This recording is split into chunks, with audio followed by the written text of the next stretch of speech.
Hi, how's it going? So, because I've started doing more drawing videos, I figured I might as well start doing some more sketchbook tours. It's been about a year since my last one, so I've got quite a lot of sketchbooks to talk about, and hopefully this would be the beginning of a new season, let's call it. So I picked this one out at random.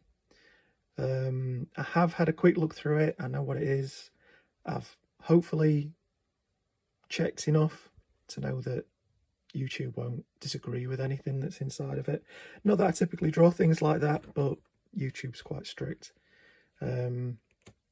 So anyway, so this is from March, and it's a study book, so pretty much everything inside of it is using a reference, and it's a way to practice my observational skills, build up a visual library, let's say, and just generally practice and have fun, you know. So last year I went through a phase of doing straight lines on every single first page that I drew, especially in these Muji sketchbooks. And that's just a way to get over that first page feeling. I'm sure if you sketchbook yourself, you know that the first page is always kind of the worst. It's a mini Everest, isn't it? So it's just a way for me to get that over and done with. The first few pages last year were typically just loose warm-up type exercises. Same goes for these circles. I'd do a pencil rule line and just try and do some circles in between those. Some shapes. Now these are from imagination. I don't typically use references for shapes. I find that it helps me build up a more instinctual idea of perspective. I don't really know an awful lot about perspective, but through practicing these shapes in this way, it gives me some grounding, it's like a feeling almost. It's kind of hard to explain. Same with these forms, they're just random. I'm not looking at anything to draw inspiration from, be that from the shapes themselves or the textures. It's just me playing. And that isn't to say that that isn't a useful thing to do. You probably should look at things and observe and make sense of the world if that's what you're wanting to do in your drawings or art. But for me, it's just a fun test. It's like a test of knowledge, or it's sometimes I'll make a mistake and I'll learn from that, or likewise, I'll do something that looks okay, that kind of looks like wood or it looks like stone, and I'll try and memorize that.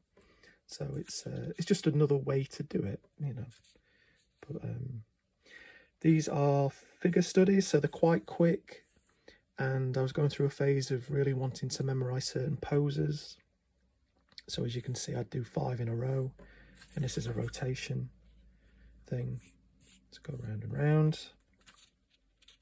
But quite quickly done, not necessarily labouring too much over it. So they're a little bit sketchy, but it's a sketchbook at the end of the day. So that's what they're supposed to be. And I prefer that. I prefer things to look a little bit sketchy and not too perfect. So, but yeah, and this is me modelling for myself. I think I've mentioned that before, that I tend to do a lot of my own modelling for life studies. Some hands, so again, these are my hands, and I feel like going forward this will all be from observation, from photo references I've created myself, or from life. So again, and it will be relatively samey, this sketchbook. I do, well, especially back a year ago, I was treating things closer to maybe what you would going to the gym. You know, people say to me that I'm doing reps. So it's kind of what that is. Me practicing some hands with me holding things, hands together. Again, some more figure things, some arms, some again, singling certain body parts out and trying to make sense of them.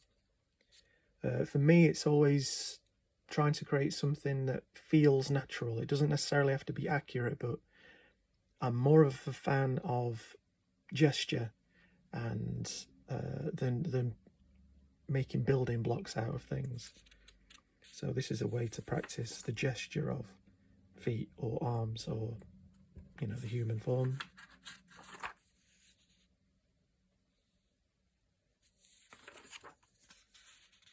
Moving on to legs, and hopefully YouTube will be alright with that. Torsos.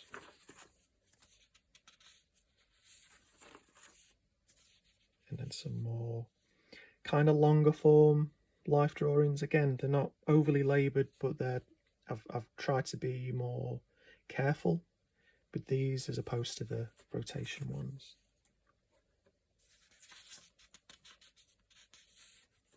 But again, for me, it's more about capturing an essence of something. I know that sounds a bit pretentious, but that's kind of what it is. I sort of struggle for the words to find, but accuracy is a side effect sometimes.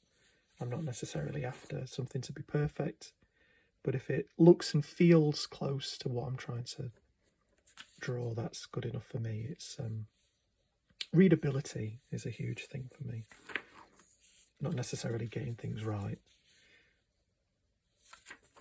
And like I say, trying to retain some of that information, so when I'm doing drawings that are spontaneous and from imagination, I've got some memory of drawing something. I don't necessarily think of, it's not a recalling of information, it's more, it's gone into my brain and I am the filter for things to come back out again. It's a strange approach, I think.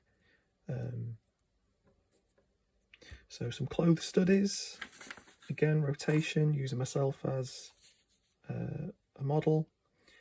These are, I believe these are kind of like 30-second fabric gestures.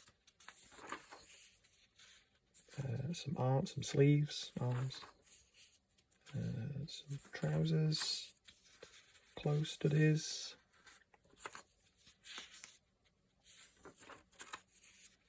Again, a few more reps.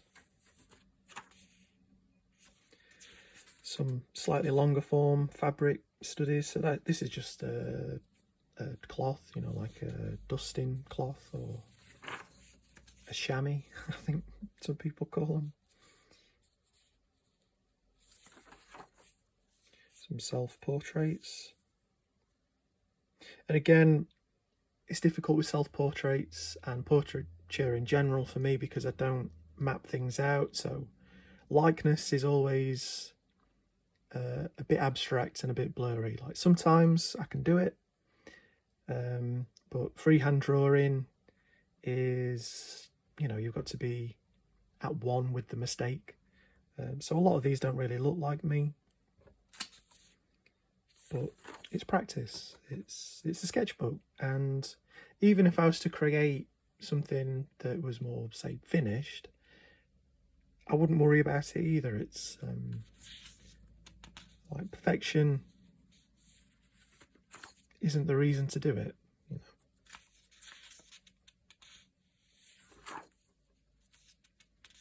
But I was pretty deep into using my own references at this point. It feels more like a journal, even if it's just ribbons. It's like I know that that's a ribbon that I moved and manipulated it. I feel like in some way I've got more of a connection to it, even if it's just a ribbon. You know, that's kind of a silly example, but hopefully you get what I mean. So these are my cats. These are 30-second gestures. So I did a video recording of my two cats. Now, unfortunately, just one cat. But these are of Mouse and Binny. And like I say, 30 seconds, nice and quick. Just get that essence, like I say. Some more self-portraits. Very, very loose. These are some friends of mine from Instagram. Some more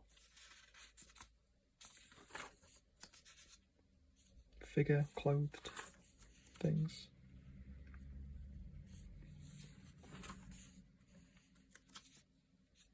Some still life. It's something that I'm trying to do a little bit more of. Trying to replace the shape studies that I do, or guesswork, with more still life, and try and think of these more as shapes, I suppose.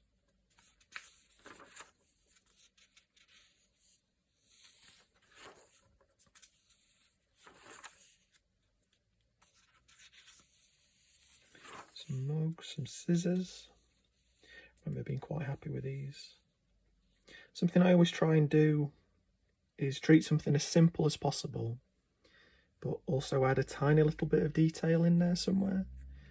And it's just something through the years where I've worried about something not being detailed enough. I've come to this happy medium of where it just takes a little extra line weight, or a little hint of there's something more that I enjoy in other people's work and try and incorporate into my own. So, cutlery and glasses,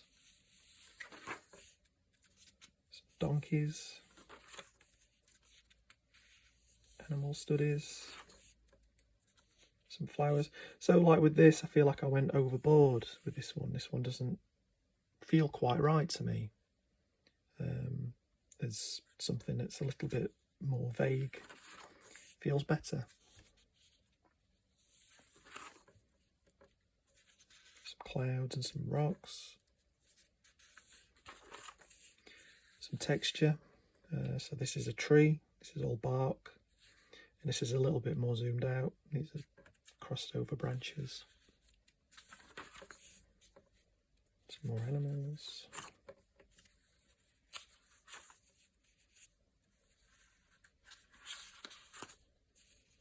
Cars, my least favourite thing to draw. Mainly because A, I don't drive, and B, I'm just not interested in them. But that's a challenge in itself, and I find going out of my comfort zone just as beneficial as doing something that I know relatively well.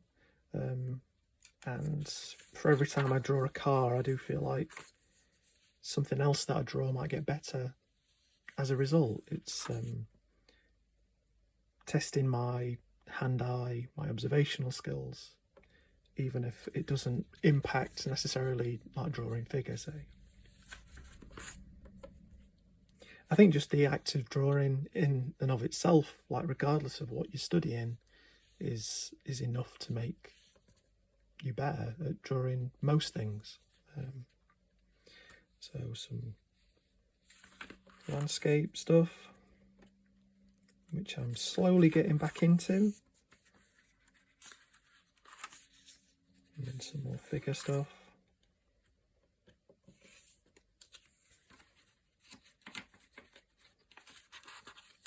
Finish things off. And there we go. So I believe the last sketchbook tour that I did was the sketchbook after this one. So, and that definitely felt like that the next sketchbook definitely felt like a big turning point. So this was still when I was figuring out what to study. Felt like I should be studying a little bit of everything, and I hadn't quite found a part of my voice. Like there's definitely, I don't think things have changed that much since this one, or even like a few years ago. But yeah, the next sketchbook was really good in terms of learning more about myself and what I wanted to be, what kind of artist I want to be. And yeah, so we'll leave it there. This will hopefully be something that I this kind of thing, this sketchbook tour, will hopefully be a kind of thing that I post every Sunday. That's the aim. And yeah, we'll see. Fingers crossed I can keep it up. But thanks for watching, and I'll see you next week, hopefully. Toodaloo.